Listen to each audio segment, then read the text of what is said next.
पीले दांत वाली बहू। रंजना कभी ब्रश नहीं करती थी। उसे कितनी बार उसके माँ बाप ने डांटा, लेकिन उसका कोई असर उस पर होता ही नहीं था, जिस कारण से उसके दांत पीले पीले हो जाते हैं। शादी के बाद। अरे बहू, वैसे तो तुझ में कोई कमी नहीं है, पर तेरे दांत इतने पीले कैसे हैं बेटा? कैसे मतलब? कोई सर्जरी थोड़ी ना कराइए। वो तो क्या नाम, मैं ब्रश नहीं करती थी तो पीले हो गए। क्या करूं? आप कहें तो लाल करवा लूं या फिर काले? यार ये क्या है, क्यों माँ से लड़ रही हो? लड़ रही हूँ? अरे मैं लड़ रही हूँ या ये बोल रही है कि दांत पीले हैं, पीले। अरे तपस्या थोड़ी ना की है इन्हें पीले करने के लिए। बकायदा ब्रश नहीं किया है 20 साल तक, तब जाकर। छी, कैसी बात कर रही हो? ये उस वक्त तो पीले नहीं थे जब हम लोग तुम्हें देखने आए थे। अरे तब साफ करवा लिया होगा डेंटिस्ट के पास जाकर। अब देखो कैसे पीले पीले लग रहे हैं। रंजना सास की तरफ गुस्से से देखती है। फिर शुरू हो गई पीले पीले पीले। अरे पीले तो तब भी थे जब मेरे हाथ का रसगुल्ला उड़ा उड़ा कर खा रही थी और बोल रही थी, लड़की नहीं गुणों का खजाना दे रहे भाई साहब आप। खैर, अब वो लोग करते भी तो क्या करते, पीले दांत वाली बहू पल्ले पड़ी थी तो झेलना तो था ही। एक दिन कीर्तन में रंजना गाना गा रही थी। अरे कमला बहन, माँ का द्वार है, यहाँ तो सब शुद्ध होकर आते हैं, फिर अपनी बहू को ब्रश भी नहीं करवाती तुम। दूर से पीले पीले दांत भक्ति में बाधा उत्पन्न कर रहे हैं। अरे कोई 2 साल के बच्चे थोड़ी ना लेकर आई हूँ मैं बहू बनाकर। अच्छी खासी लड़की है, अरे कैसे करवाऊं ब्रश? ये तो उसे खुद करना चाहिए ना। अब माँ बाप तो इसके जैसे तैसे निपटा दिए, ये नहीं सोचा कि सास कैसे संभालेगी।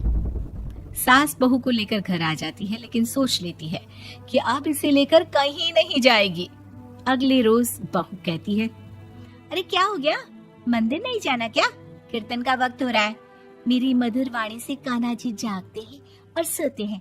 आप तो जानती है ना उनकी भक्ति में कितना मन लगता है मेरा। वो क्या है ना, तबीयत ठीक नहीं लग रही है मेरी, आराम करूंगी मैं। तबीयत ठीक नहीं लग रही? अभी तो मिथुन के गाने पर नाच रही थी आप, और अब बोल रही है कि तबीयत ठीक नहीं लग रही। अरे भक्ति में मन लगा लो सासू माँ, ऊपर जाना है, क्या मुंह दिखाओगी आप? हाँ? सास को बहू की बात पर गुस्सा आ जाता है। मैं क्या मुंह दिखाऊंगी, इसकी चिंता तो ना कर, समझी? अपने मुंह की चिंता कर, जो ये पीले पीले दांत लेकर हर जगह पहुंच जाती है। पता है लोग कितना मजाक बनाते हैं। ना जी ना, मैं नहीं जाना कहीं तेरे साथ। तो ये बात है।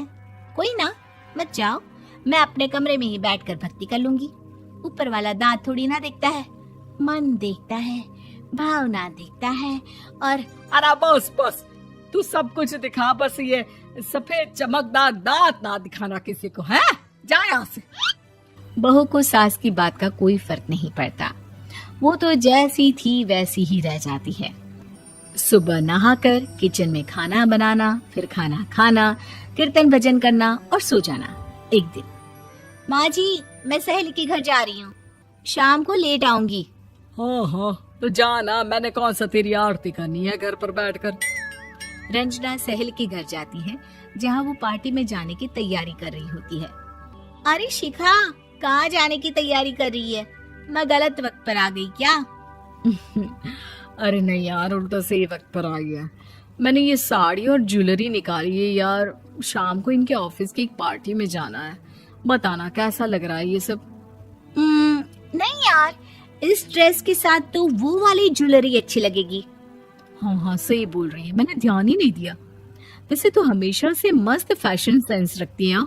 तो बड़ा जाती होगी ना पति के साथ पार्टी में। रंजना कुछ नहीं बोलती, बस सोचती है कि यार काश ये बात सही हो जाती, पर मैं क्यों नहीं जाती पार्टी में?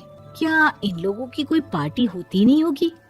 रंजना घर आती है और रात में पति से सवाल करती है, एक बात बताइए, आप मुझे किसी पार्टी में क्यों नहीं ले जाते? क्या आपके यहाँ ऑफिस में पार्टी नहीं होती? पति बेचारा क्या कहता कि दांत पीले हैं तुम्हारे इसलिए। अरे कोई पार्टी होती नहीं हम लोगों के ऑफिस में, तो कहाँ से लेकर जाऊं? और मार्केट, मॉल, कहीं वीकेंड घूमना, कहीं तो। अरे यार, सारे हफ्ते में एक छुट्टी मिलती है, तो सोचता हूँ कि आराम ही कर लूं। क्यों? रंजना मन मार के रह जाती है। पहले कभी सास के साथ मंदिर जाया करती थी, लेकिन वो भी सास ने ले जाना बंद कर दिया। घर बैठी बैठी रंजना बोर हो जाती है। तभी उसे आइडिया आता है और वो मायके जाने का सोचती है।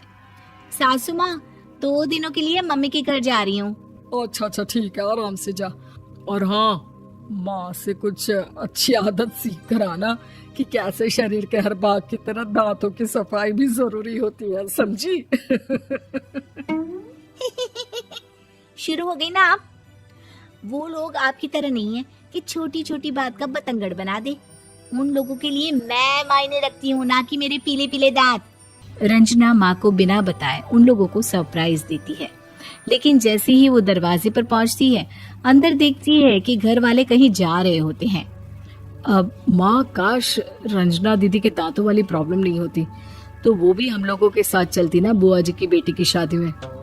हाँ बेटा, लेकिन अब उसे कौन समझाए कि उसको उसके पीले दांत नहीं दिखते, लेकिन उसके आसपास के लोगों को कितना एम्बैरेसिंग फील कराते हैं। मुझे तो कितनी बार उसके स्कूल की टीचर ने शिकायत की कि उसके साथ कोई लड़की बैठना भी नहीं चाहती, और ना ही कॉलेज में कोई उससे बात करना चाहता था। लेकिन पता नहीं क्यों उसे ये बात समझ में ही नहीं आती। कोई कमी नहीं है उस लड़की में, बस यही कि दांत पीले हैं।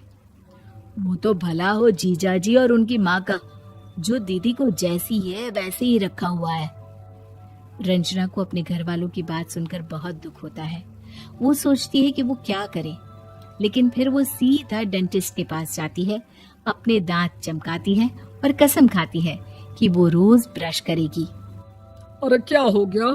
तुम तो 2 दिनों के लिए गई थी ना, पर कोई ना, अच्छा है, चलो आ गई तो। रंजना सास के सामने आकर खड़ी हो जाती है और पूरी स्माइल करती है, उसके चमकदार दांतों को दिखाती हुई।